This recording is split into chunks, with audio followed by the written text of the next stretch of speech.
sweetest one.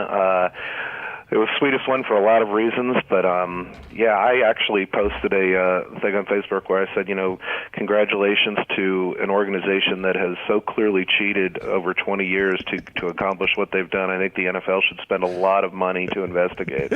So let me ask you this question. I know we're talking politics in a second, but this is you're in a unique position. So after 5 Super Bowls, doesn't it get old? I mean, isn't it, this can't be as good as the first one? Well, I mean, of course it's as good as the first one because of how it happened. I mean, it was an ugly first half, even first 3 quarters, but it's the largest comeback in in history, and first time in the overtime. I mean, it's amazing how it happened. Of course, it's almost like it was completely storybook written that Tom Brady, now not even debatable, is the greatest ever. That he, that he would be the one that would literally bring him back from 25 points down with 1 quarter to play.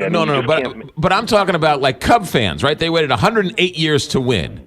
And right. And you've won all the time. So if they would have lost, you would have been like, oh, bummer, right? But like Cub fans would have been suicidal. So yeah.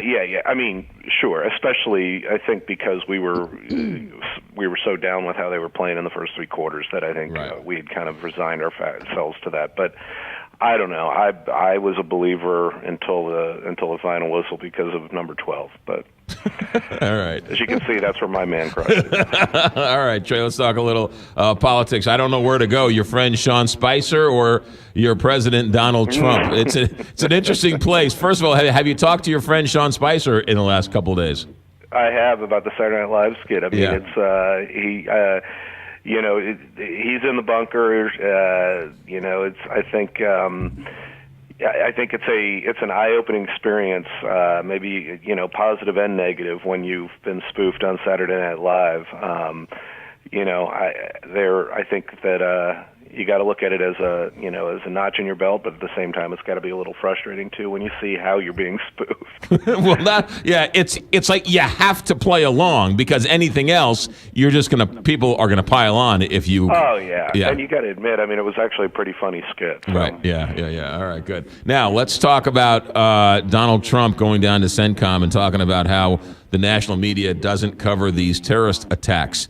Speaking about a bunker mentality, is that the smartest way to play this game from the White House's point of view? No, but I mean, I think you both know that it's from day one now since he's been in office. Smart communications and messaging and setting expectations has clearly been thrown out the window. You and I know that when you're governing and in politics, messaging and setting expectations is half the battle, but that's clearly not something that matters to this president or the people in the White House, or if it does matter to the people in the White House, they're not having success convincing and advising him to do so. First I'll say on the travel ban thing, just to kind of segue into this a little bit more, is that, all of the people who are protesting around the country, I certainly hope that those people voted, because if they did and they only have themselves to blame, considering he talked about this on the campaign that he was going to do this. So on that level, they could have changed the outcome there. And then two, he could have made this a completely, it's not like that same group would be out there clapping in support of the president for rolling it out in a good way.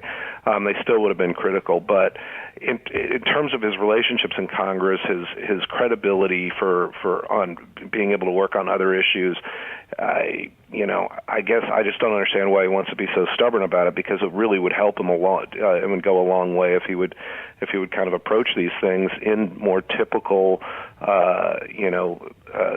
wiser ways from a communication standpoint. What do you make of the stories of all of these leaks? People who are saying that there's never been more leaks than now, and it seems like they're jockeying for position, infighting, just a few weeks into his administration. What do you make of all that?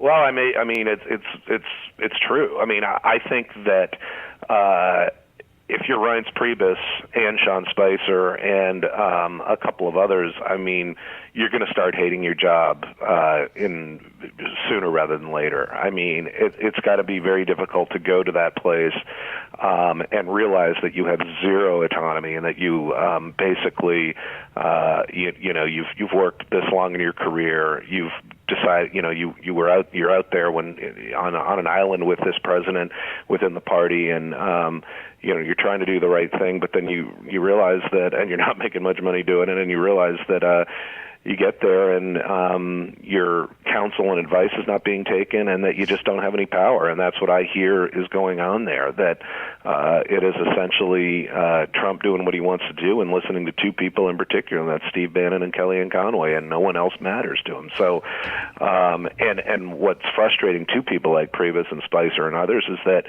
Bannon and Conway have the least amount of experience of anyone in that White House, yet they're the ones that have the ear of the president. And Jared Kushner, obviously, who has zero political experience. So it's a very frustrating thing for people like a Reince Priebus, Sean Spicer, and others who have worked for years in this industry and know what they're doing in terms of rolling these types of things out, and yet they're getting pushed out by people that have no clue how to do it. Last question for you, Trey Harden. Did you steal Tom Brady's jersey in the post-game celebration?